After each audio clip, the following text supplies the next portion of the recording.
Weather with meteorologist Bill Guile. Brought to you by the Preserve Sporting Club and Resort. Good morning, everyone. Starting off taking a look at our almanac page for today. Hey, the average high is 69 degrees. We're going to get well above that, away from the coastline, but we're not going to hit any records today. 89 was set back in 1951. Hey, check this out.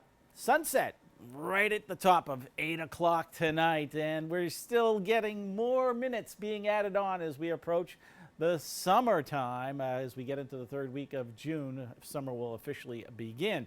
Hey, we did have 1 1/3 inches of rainfall yesterday. Some brief heavy downpours coming through in the late morning hours, putting in some good amounts of water across the region. Right now, just a lot of clouds and some fog across the region. 61 in Providence, the dew point 60 degrees. A little bit of that muggy, summery feel to it, but the breeze is out of the south-southeast, barely noticeable, 3 miles an hour. But nonetheless, that's the wind direction that will keep the south coast coolest during the course of the day today, and perhaps locked in with the clouds most of the day as well.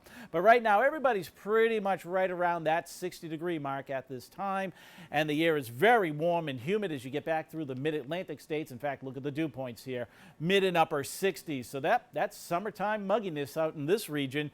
And then the air mass dries out, becomes less humid as you get back to the Midwest. And that'll start happening here as we go through the weekend. So here's what's going on. The weather frontal boundary dividing the air masses. So we're warm and on the muggy side out ahead of the front. But when that front comes through tomorrow afternoon, it'll start to dry out a bit. Now, there is a line of showers and thunderstorms coming through western New York State. Most all this activity is never really going to make it into New England. We may have a leftover shower late this afternoon and this evening. Tomorrow morning, this warm front crosses the area. We'll have a couple of showers, but more importantly, as the cold front approaches, it'll trigger a line of thunderstorm activity, especially late morning, early afternoon, and then it will start to dry out later in the afternoon tomorrow.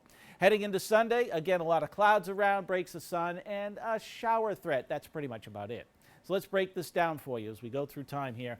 Clouds and a little bit of fog this morning, giving way to sunshine, and when you see a good deal of it, it's mid to upper 70s for highs, even some low 80s. But along the south coast, it stays cooler in the upper 60s, maybe even not even that high in some spots. Overnight tonight, it's mostly cloudy again with some fog and a stray shower or two around. But look what happens tomorrow. So this is important for any plans, commencement activities, parties, sporting events going on. I'm thinking anytime really from 10 a.m. until 2 p.m. is the risk for shower and thunderstorm development with perhaps some brief heavy downpours coming through, and I've stopped it right here at noontime. Right now, that looks to be the height of it, and then things start to improve for the late afternoon hours. After 2, 3 o'clock, things tending to dry out in that regard, and then clouds breaking later in the day. And then heading into Sunday, it's more clouds with a stray shower around, but that's pretty much about it. All right, let's talk about that thunderstorm threat, or at least the potential for severe weather. It's a marginal risk here, greater or higher risk, if you will, back through western Connecticut and New York State. And what are we talking about in terms of severe weather? Well, really, we're referring to, in this case, it's not lightning, really, the amount of lightning strikes. That doesn't dictate severe weather. It could be flooding, gusty winds, hail, or tornado threats that you're really looking at. And the gusty winds are the main culprit. Any winds gusting 40 miles an hour or greater.